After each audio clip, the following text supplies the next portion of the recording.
Hello and welcome to the Hypnosis Side Hustle Show. My name is Rick Paddock. I'm your host. And yes, this is a show all about creating a part-time hypnosis business, creating impact in your world. Well, you create impact in your or income in your life, impact and income.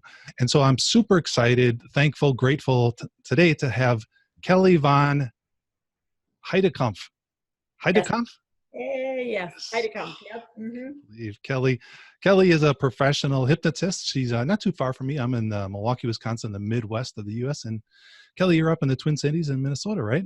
I am. And fall has begun. Yeah. Are you losing some leaves? The temperature is switching? Definitely. Fall is definitely here. So Blink of an eye, right? absolutely. Before you know it, we'll have lots of snow. Yes. Uh, so I'm super excited to have you. I love the work you do. I respect you. We've gotten to know each other a little bit, and I'm so grateful that you're here to share. Thank you. Yeah, your wisdom, your expertise. And we talked a little bit before we clicked record about some of the key components of building a hypnosis business, part-time or full-time, and we were talking about the importance of confidence. And I liked what you said, how you really see what a connection there is between confidence and trust. Can you expand on that a little bit? Yes.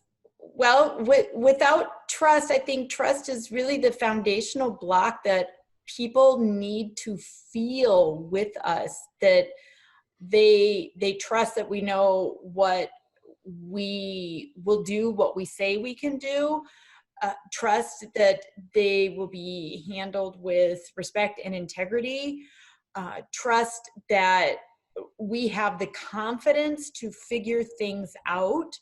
So that's so important in this work, because at the end of the day, we don't know who is going to walk into our space and what the actual issue is.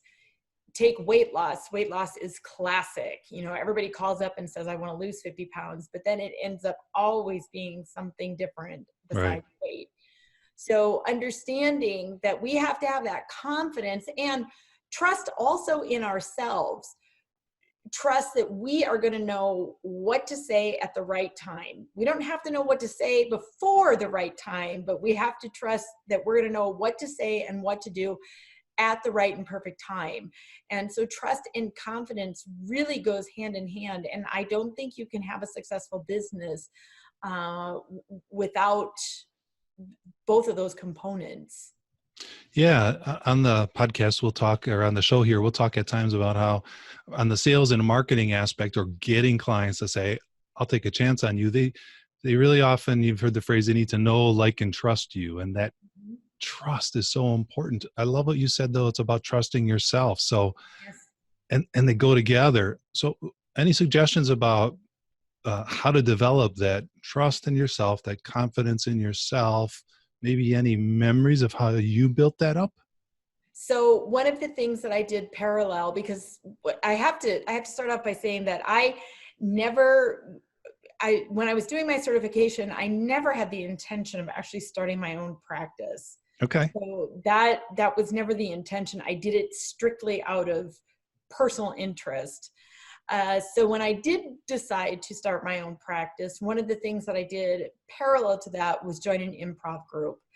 And improv, I know, without a doubt, has allowed me to build that confidence and build the trust simultaneously.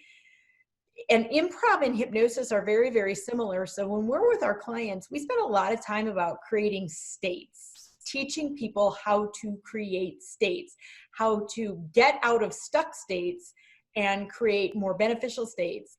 And when you're doing improv, you're always creating states, and you're having to step into it like that. You don't get to think about it. You don't get to prepare for it. If you are playing a happy character, then boom, you are happy. So as far as confidence goes, to be able to jump out in front of a group of people and create a state, well, if I can create happiness or sadness or whatever, then why can't I create confidence? It's what we're teaching our clients to do all the time. So it's really nothing more than me doing with myself that which I'm teaching my clients to do. And I think sometimes we as practitioners overcomplicate things. So we just have to remember the simple basics of what we're teaching our clients. If you want to be confident, then be confident, create that state, borrow it from an experience of your life and transfer it to something where you might feel a little unsure. So I think it's really important as practitioners to walk our talk. So if somebody is lacking confidence and wants to do this work professionally, then they must require of themselves the same thing that they would require of their clients. Wow, that's awesome. I love a lot of what you said. First, let's come back to the don't overcomplicate it, because I think that's really important. Yes. The state change, and I've often said in my trainings and through the show here and my mind flipping podcast, that really what we do as hypnotists, hypnotherapists, coaches, change agents, is we teach our clients the way our mind works and how we don't have to overcomplicate it. It's simply step into that state. And I love improv. I've thought about the connection, and that's like super scary to me, but I know it would be great. Yes. Like I said, I know it was the most beneficial thing that I did for my practice. I'm not a tremendous improver. I mean, I've worked with people who are just absolutely amazingly fantastic, but what it does for me, you have no time to think. You're not sitting there weighing your next choice. You're just dealing with what is, and you're doing the best that you can. And sometimes really brilliant stuff comes out of your mouth, and sometimes you're like, that wasn't so great. But what you realize is that it's all okay. It's all okay, and you're just making choices. And again, you're playing with states, and it's a state of imagination. It's very, very hypnotic. So I love that I still have got an improv group. I go every Monday night and we just get together and play. And it's very, very beneficial. What a great recommendation. And back to the don't overcomplicate it. Like that simply in so many levels is what our clients are coming to us for. Yes. And we can be confident in their ability to do that. And so what we do as hypnotists is model, confidence, and teach them how to change states. Yes. Yes. And I love the fact that we can be those people that simplify so much. We can just kind of take all of the fluff away from it and teach them so many things. And I think that's one of the things that differentiates hypnosis from other modalities is, that you can come at a change from many different ways. If you can't change your emotional state, well, what would happen if you just changed the thought? And maybe you can't change the thought because you don't know what else to think, but what if you just took control of your physical self? Forget your mental state, forget your emotional state, and just take control of your physical body. And because your nervous system is simply responding. And if your nervous system is simply responding to information, what information can you consciously decide to give your nervous system so it knows it's okay to settle down, that it's safe to relax, that there really isn't any danger coming at you. It's just confused that there's a danger coming at. So, and that's why because I know that we talk about the power of the subconscious mind, and I understand that that's really the gist of what we're working with. But I think one of the most important jobs that I do is to teach people about their whole mind, not just their subconscious, but to consciously introduce that we've got this incredibly powerful ability to choose. And it's only through our conscious mind that we have the ability to choose. So even though the subconscious might be driving most of the show, I can at any time decide to stop, push the pause button and say, wait a second, what's going on here? And take back my power, take back my control, and just step into a more simplified state. So true. It's so good. I like to say, that in many ways, we have those two parts of our mind that make an incredible team. 99% of the time. Occasionally they're not the best team. Sometimes it's the you talk about the power and the control. I like to look at the conscious mind as the leader, the director, the instructor of the subconscious mind. The subconscious is like that little 5-year-old, Yeah. and you have the right, the power, and the authority to teach it a better way of living, Yes. and Yes. to model and to choose. And yes, that 5-year-old is very powerful and is running the show, but let's train it to run the show the way that you want, not the way that it was taught accidentally. Let's teach it intentionally. Absolutely. I totally agree. And I would agree with your statement. You know, if you think about it, look out at the people around us, and most of us out there are a few enlightened beings amongst us, but I would argue that most of us out there are all just a bunch of little 5, 6, and 7-year-olds running around still trying to figure it out, doing the best we can. It's me. Yes. And I think teaching someone that they have always been innocent, and that they always have done the best that they could at the time given under the circumstances is really, really powerful. And I don't know how many times I've used that word innocence to people, and it has just opened the floodgate. Yeah, And it's very powerful. yes, it is. Yeah.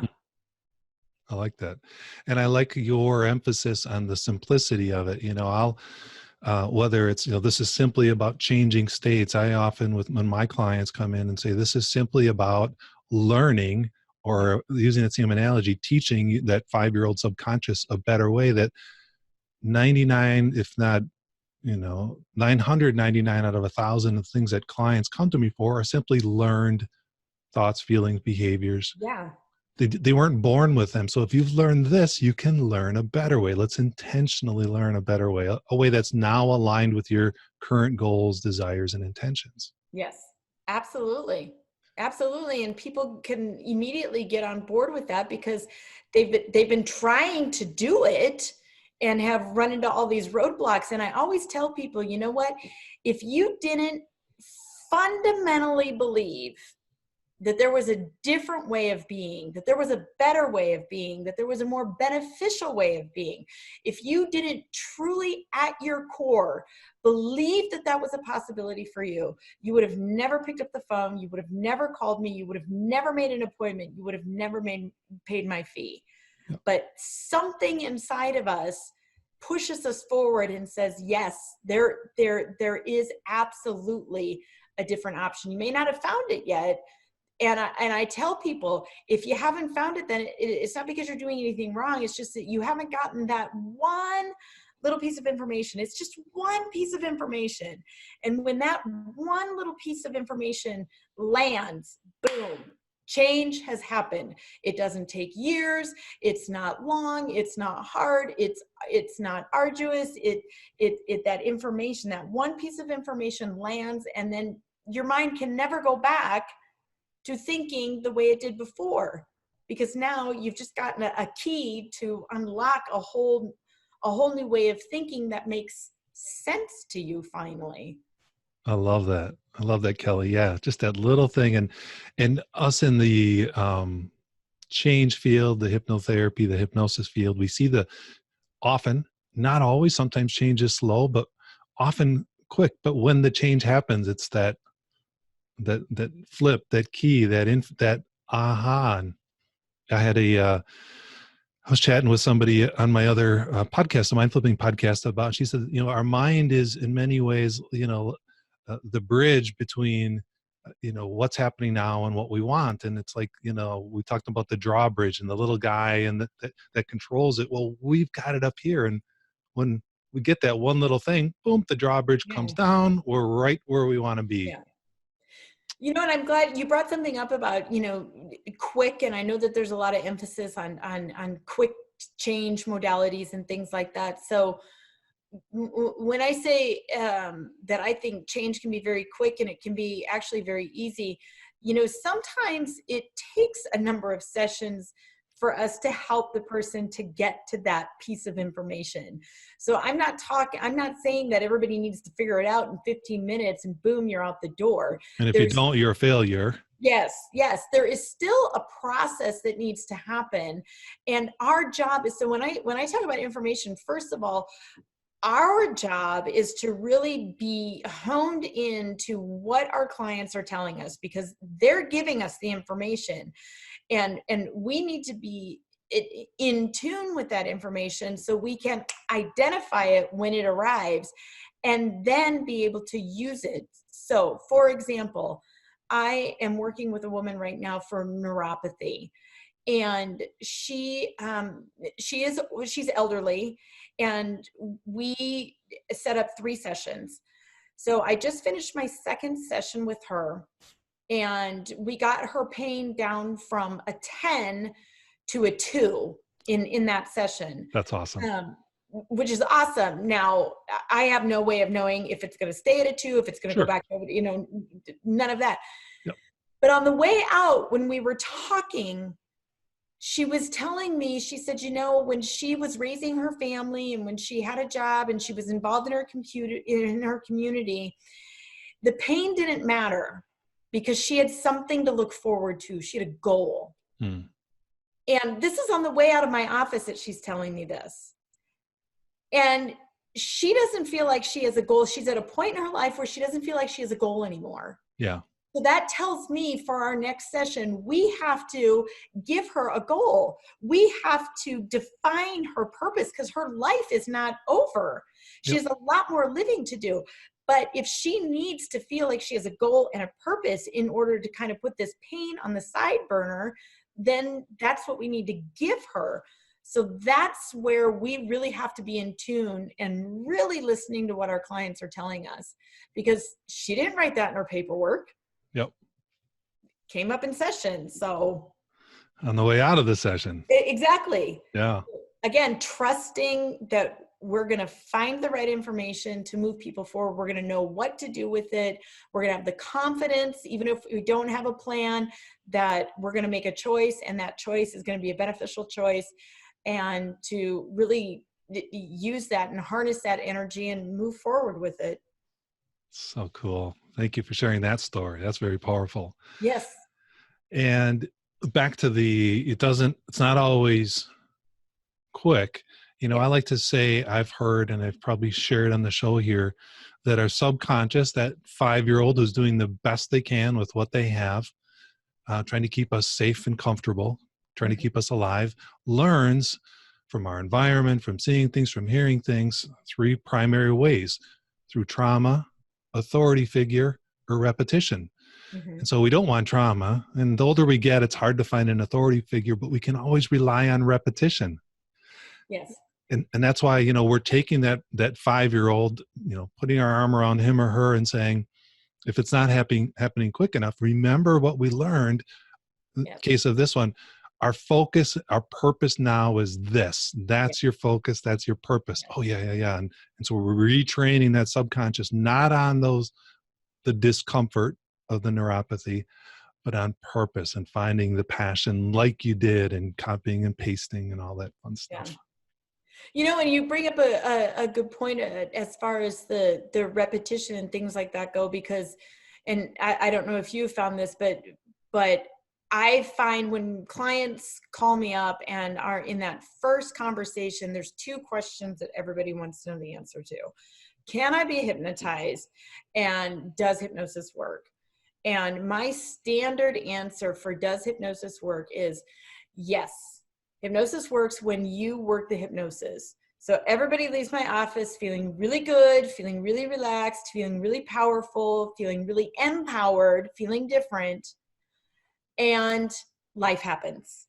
So there are going to be days where you don't feel like that. Do you fall into what you were doing before, or do you pause and do something different based on what you were taught in my office? And I really, when I heard this, I really appreciated this answer, because it gave me a way to formulate, like, I'm going to do my very best in my office to give you everything you need, but ultimately this is not my work. and you have to leave my office. Now, the beauty of this is I can give you a lot of tools, strategy, and everything, so you don't have to keep coming back to see me. Right. I'm going to give you all of the power. You then ultimately decide whether you're going to work it or not. And I just, and I think my clients really, really appreciate that level of honesty about what they can expect from me and what they need to expect from themselves. I love it. Hypnosis works when you work. What The did you say? hypnosis. When you work the hypnosis. Yeah.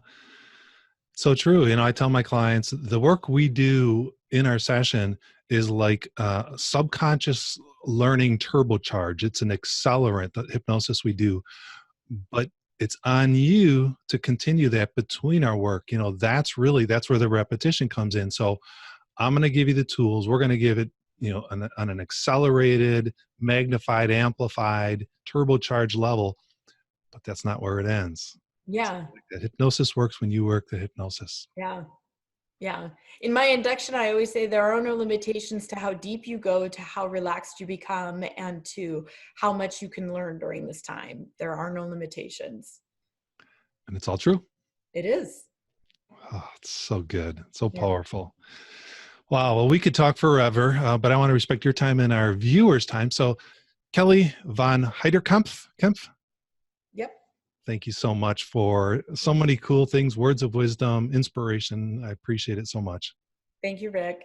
You bet.